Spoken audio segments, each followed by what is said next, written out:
Hello' guys, আজি মই আটাৰে নাৰিকল দিয়া পিঠা বনাম বুলি ভাবিছোঁ।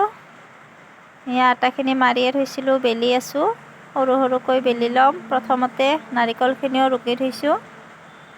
ভাবিলোঁ আপোনালোককো দেখুৱাওঁ। এয়া আটাখিনি মই মাৰি লৈ লুচি নিচিনাকৈ বনাই লৈছিলোঁ। এইবাৰ তাত নাৰিকলখিনি ভৰাই দিছোঁ। তাৰপিছত এইখনেৰে জাপি দিম। এতিয়া আমাৰ আটাৰে বনোৱা জপা পিঠা কয়। চাওক, দেখিবলৈও ধুনীয়া, চাহৰ লগত খায়ো ভাল লাগে। এয়া মই বনাই ল'লোঁ। এইবাৰ মই গেছটোত কেৰাহীটো তুলি দিম। গেছটো জ্বলাই লৈছোঁ। কেৰাহীটো তুলি লৈছোঁ। তুলি লৈ কেৰাহীত তেলখিনি গৰম হ'বলৈ দিম। তেলখিনি গৰম হৈছে। গৰম হোৱাৰ পিছত পিঠাখিনি বহাই দিলোঁ। আপোনালোকেও খাই চাবচোন এই পিঠাটো, আৰু মোক কমেণ্ট কৰি জনাব কেনেকুৱা পালে।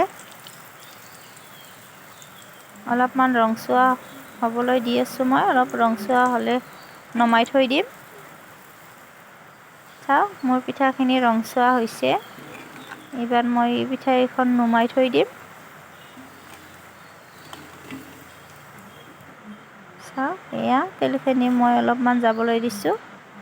এয়া নমাই থলোঁ। এয়া চাওক, মোৰ পিঠা হৈ গৈছে।